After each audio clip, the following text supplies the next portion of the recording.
Welcome back to another edition of the Magic Ladies Podcast, where we discuss everything Orlando Magic basketball. I'm your host, Jalon Dixon, and today we've got a handful of things to get into. But before we start, remember to like, comment, and subscribe for daily Orlando Magic content. We are on the road to 1,000 subscribers and trying to become one of the biggest Orlando Magic podcasts here on the YouTube platform. So remember to smash that like button and hit the post notification bell so you always know when we're dropping new videos.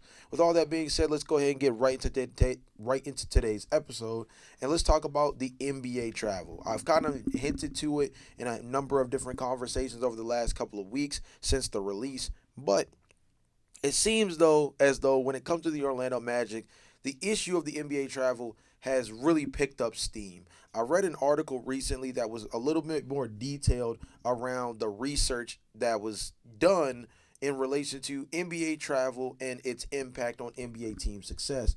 And one of the guys that was most notable for, of course, putting together the NBA mileage was a guy named Chris Gunther from Charting Hoops. And his particular phrasing was something I thought was really interesting. It says, spending more time traveling seems to be a slight negative impact on a team's winning percentage. The results are somewhat mixed, but there is some evidence over the last 3 seasons that when teams don't travel much in a given in a given month, their winning percentage goes up compared to their season-long average. Conversely, in the months when they are traveling the most, their winning percentage drops. Things such as injuries, overall roster talent, and coaching will surely have more of an impact on the final NBA standings than travel miles, but it is another factor to consider when evaluating the upcoming season.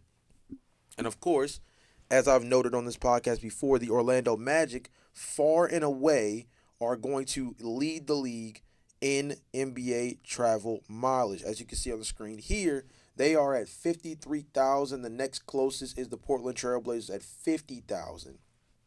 There's a couple interesting takeaways that also can come from this list. As you see, I picked the top 10 teams from travel mileage. Obviously, the list is a lot longer, but this portion right here I think is very important. If you look at just this portion of the list, the Orlando Magic are the only team other than the Miami Heat from the Eastern Conference featured in the top 10. The only team. There's only 2 teams in the Eastern Conference featured in the top 10 in NBA travel mileage. Number 2 is that it's not on this particular graphic, but number 2 is that there are only 4 teams from the Eastern Conference in the top 20. Only 4. If I'm not mistaken, actually, it's only 4 teams in the top 19 because the bottom 11 teams in travel mileage are all Eastern Conference teams. All of them. And now I understand there's certain proximity, certain stuff like New York, Cleveland, Indiana, all of it. I understand to a certain extent there's a proximity factor in what they're doing. I think you also do have to take into account for like Orlando, for example, the Germany game, having to go overseas. I understand that factor as well. But the discrepancy between the Orlando Magic and the next East team from a travel perspective, of course, both being in Florida with the Heat, and then I believe the next team on that list is Detroit, and they're around like 14 or 15. Yeah, I'm not going to lie. This is going to be one of the more interesting storylines to follow for the Orlando Magic this upcoming season that doesn't have anything necessarily to do with on the floor, but could impact on the floor performance. This is a team that's going to have to really fight a war of attrition in a different way. Last year, they dealt with significant injuries, and that took them down. This year, the travel aspect of the Orlando Magic could be one of the more interesting things to keep tabs on because this is a team that is going to be looked at a lot this year. There's no other way to put it. This is going to be a team that's watched a lot this year. This is going to be a team that has high expectations this year. And NBA travel, how much they play within the 10-day time frame, things of that nature, is going to be super impactful when we go back to a podcast we had a couple of weeks ago which will, or actually, like, I think it was last week where we were talking about the importance of them getting off to a hot start. This stuff like this is why. Because the fatigue of the season with stuff as simple as NBA travel can really catch up to a team as the season progresses. Things like this is why the first 20 to 25 games of the NBA season is going to be so important for the Orlando Magic.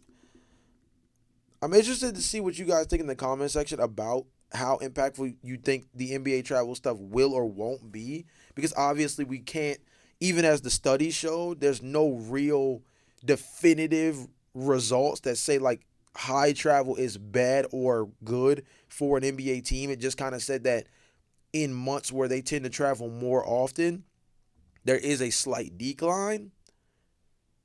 So it's hard to really measure whether or not that's going to be super impactful this year. But I think it's going to be an interesting storyline to keep tabs on because it's something that I do think that if it does have any merit, will show with a team like Orlando that far and away has more travel than pretty much all of the Eastern Conference. Like I said, 10 of the 15 Eastern Conference teams, 11, excuse me, of the Eastern Conference teams are the bottom 11. Like, in the entire league. 11 of the Eastern Conference teams are the 11 least traveled teams going into 2025-2026. So that'll be a that will be a noticeable discrepancy if it actually does matter in any real way. Let's move on to NBA 2K26 and their 2K ratings. Dog, I'm not even like a 2K player or nothing like that, so I'm not going to sit here and try to try to make any crazy pushes for what I think should or should not be the case. But here's what I am going to say. Paulo Banchero just got disrespected in the craziest way possible when it comes to these 2K ratings. And I mean that more particularly in terms of not necessarily the number itself, the 89 overall, even though that is a regression. I believe he was a 90 overall last season. But it's some of the names that are ahead of him that get me. There's some of the names that are 90, 92, 93 overall that threw me off. For example, Kawhi Leonard, still a 92. Maybe paying the old man tax there a little bit. Joel Embiid still a 92. Maybe paying him MVP respects. Cade Cunningham is a 92. Cade Cunningham is a 92. Mind you, as you guys can see on the screen, Paulo Banchero is an 89 overall. They believe that after one season of Cade Cunningham making the playoffs and being an all-star, that he is 3 overall better than Paulo Banchero. 3 overall better. Jalen Williams is a 90 overall. Jalen Williams is a 90 overall. The idea that Paulo Banchero is behind Jalen Williams, and no disrespect to J-Dub. J-Dub was the second best player on the championship team this past season. But the fact that he's behind Jalen Williams, behind Cade Cunningham by a significant margin, does not make any sense to me. Does not make any sense to me at all. Paulo Banchero is going to be a top 5 player in the MVP conversations this upcoming season. Paulo Banchero is going to be a guy, as a former first round pick, as a former first overall pick, that is going to remind the league why he was taken at the top of that draft class pretty definitively, even with guys like Chet Holmgren and Jabari Smith catching a lot of fire towards the back half of that NBA draft cycle. Paulo Banchero has easily been one of the most underrated number 1 overall picks we have had in recent memory. Paulo Banchero was equally as talented coming out of Duke as Zion Williamson was when he came out. And the only difference was the hype behind the two. The only difference was the hype behind the two. You can make an argument that Paulo Banchero has been the most disrespected number 1 overall pick of the last 5 years. And the reason why I say most disrespected is because we knew Zachary Ricochet was a wild card because that entire draft class was a wild card. We knew that. But Paulo Banchero, we knew definitively that he was a top 2, top 3 player in that draft class. This was a guy that was coming down the pipeline, even dating back to his time at Montverde, where we knew this was going to be a guy. Cade Cunningham had said back when he was in his first year of Detroit, first year at Detroit, that Paulo Banchero was going to be one of them dudes that you were going to have to keep your eye on in the future. Paulo even was a guy that Cade Cunningham said he would love to play with around the time that he was first drafted by Detroit. Paulo Banchero being a whole 3 spots behind Cade Cunningham when Cade Cunningham has had basically the same amount of success at best as Paulo Banchero through his time in the league. And a guy who I think is the talent gap between these two guys is not 3 overall. It's not. It's just not. I think it's a weird representation of what recency bias can do for you when you talk about guys like Jalen Williams and guys like Cade Cunningham being above Paulo Banchero from a rating standpoint. I just feel like that's a lot of recency bias kicking in because I just don't understand how you could definitively say J-Dub as well. Don't get me wrong, can play up and down the positional spectrum. We saw him play center last season for a handful of games while Isaiah Hartenstein, Chet Holmgren, and those guys were out, right? Very solid player. We've never seen him as a number one. We've never seen him as a number one. We've never seen him as a number one. And he's a guy that's considered as better than Paulo Banchero, who single-handedly backpacked his team through a playoff series the last time they were in the postseason. He's better than a guy who is a definitive number one and one of the best free throw drawers in the league. He is one of the best forwards in the NBA. He is a number one option you can build an offense around. We haven't seen that from Jalen Williams. But he's better than Paulo Banchero from a ratings perspective. That one's ridiculous. I don't think that he should be over him. And to go a step further, I definitely think that the gap between where he is and where Cade Cunningham is mightily disrespectful. And a big contribution to recency bias because Paulo Banchero missing a portion of last season and the lack of success for the Orlando Magic due to injury last year should not have that kind of weight behind it, where now we are anointing guys who give you 1 year of production. And Cade Cunningham, I'm a huge Cade Cunningham fan, don't get me wrong, but he gave you 1 year of elite level production, and all of a sudden the talent gap is this wide. It just doesn't make any sense to me. You guys let me know in the comment section down below. It was a lot of people when I was actually in the comment section of this particular Instagram thread that said that Paulo Banchero was highly disrespected. Franz Wagner was ranked behind guys like Amen Thompson in the 2K ratings as well. Thought that one was mightily interesting and kind of disrespectful as well. I genuinely believe that the Orlando Magic got kind of done dirty in these 2K rankings. For a little bit further context before I wrap up, Paulo Banchero was considered the 25th best player in the NBA as far as 2K ratings are concerned. To go a little bit further down, it takes a while before you get to Franz Wagner, who is behind guys like Jamal Murray, Tyler Hero, and Amen Thompson. Okay, he's even behind LaMelo Ball, who I don't think is better than Franz Wagner at this very moment. Further context, I am past the 50 mark, and we still have not gotten to Desmond Bane, who is marked exactly at 60, where he is an 83 overall behind guys like Norman Powell.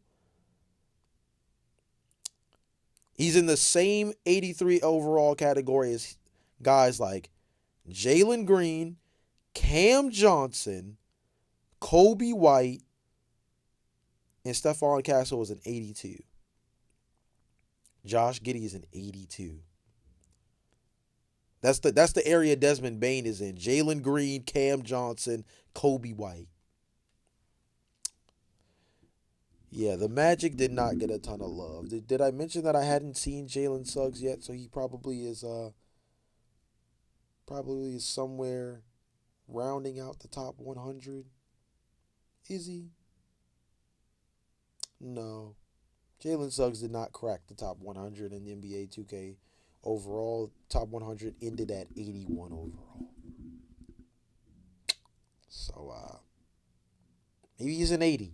Maybe he's an 80. But 2K is not a big fan of the Orlando Magic right now. We'll see. In about December, January, we'll see.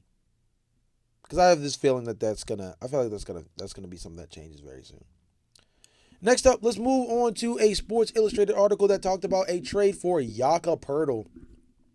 Thought this one was super interesting because, again, we've had the conversation on the podcast a ton.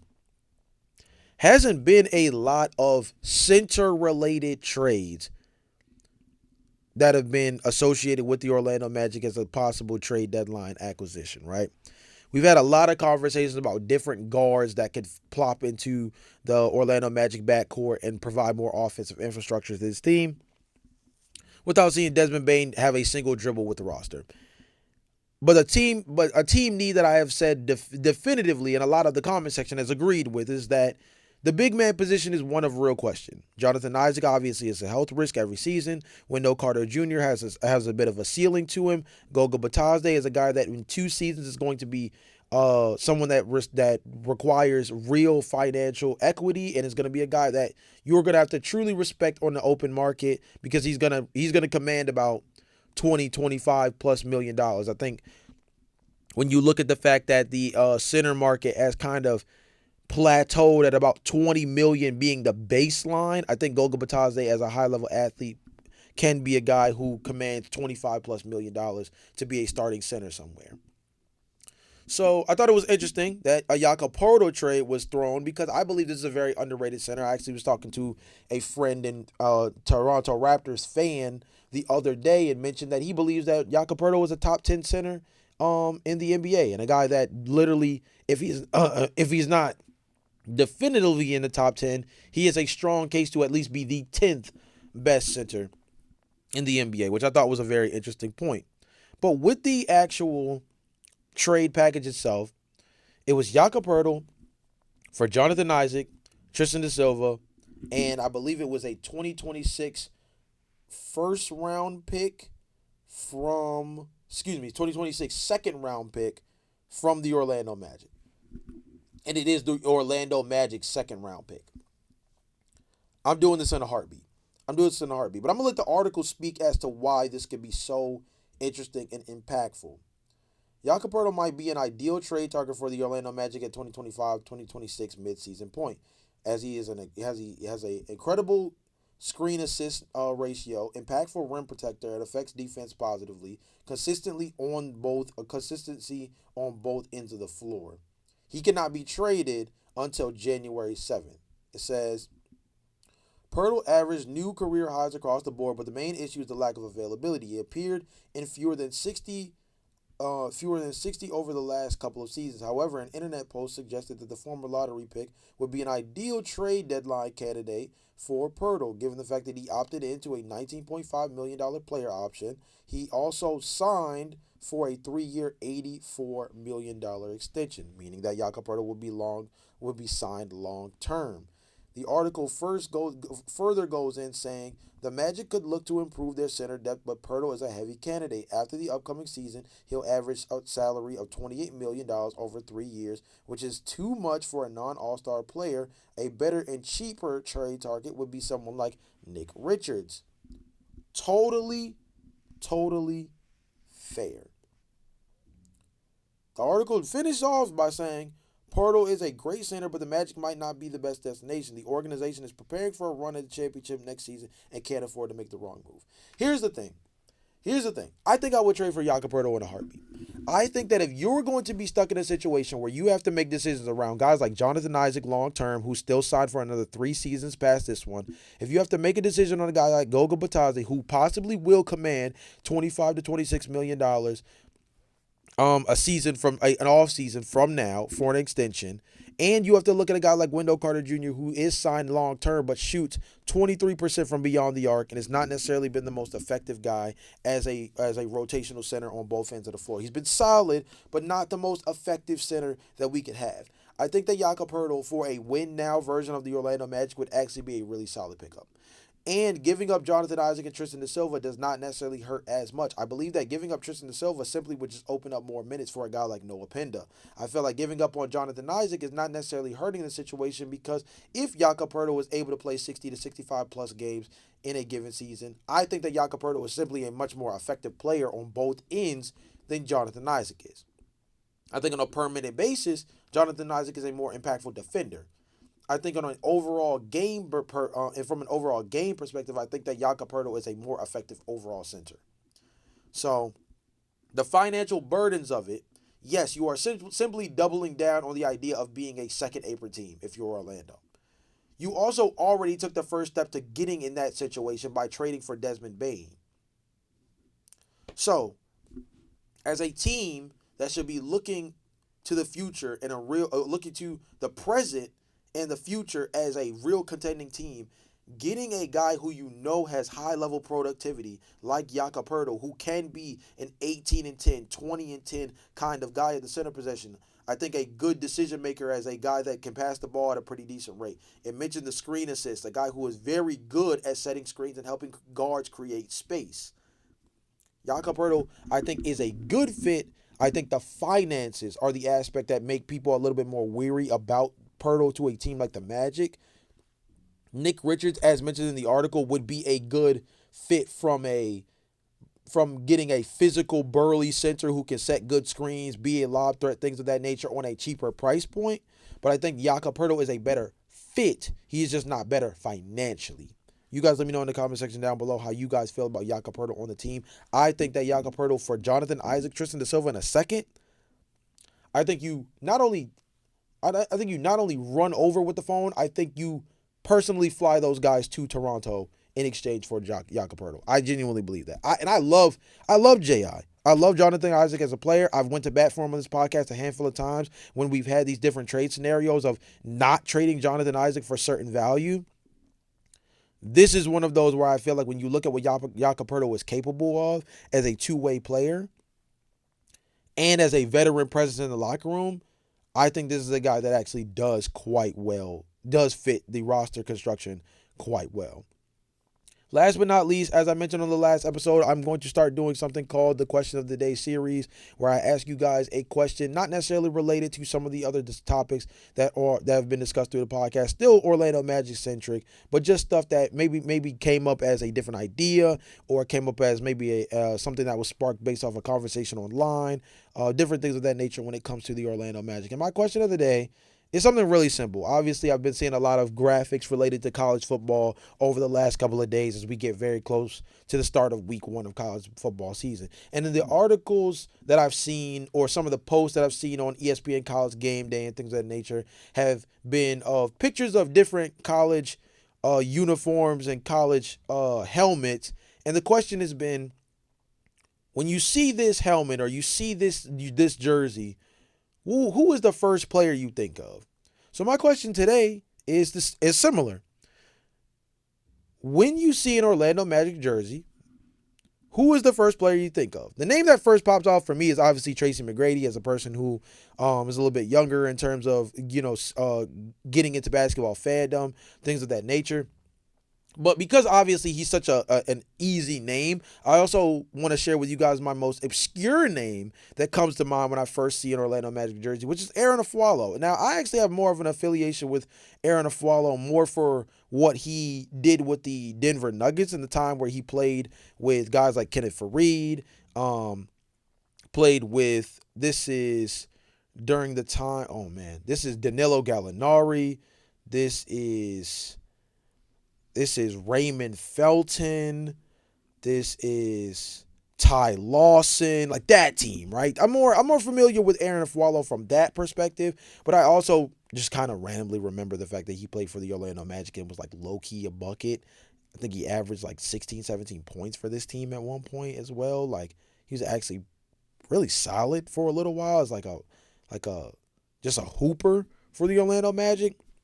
So maybe not the most obscure name I could think of, but definitely the most obscure name that first comes to mind when I see an Orlando Magic jersey. So you guys let me know in the comment section down below, what is the most high profile name that first comes to mind when you think of the Orlando Magic? And then what's the most random Orlando Magic player that comes to mind when you first see a jersey? Interested to see what kind of names come up in the comment section down below. And maybe I could do something interesting with some of the names that come out after, there's a big enough list to maybe pool them or something. Maybe rank them or put them into what I think might be an ideal starting five, something like that. I can definitely put something together based off of the names that you guys list out. But I'm interested to see mainly the obscure name list, what guys come to mind when you guys see an Orlando Magic jersey. But this has been another edition of the Magic Latest Podcast. Again, remember to like, comment, and subscribe. Hit that post notification bell so you always know when we're dropping a new episode. And until I see you guys tomorrow, peace.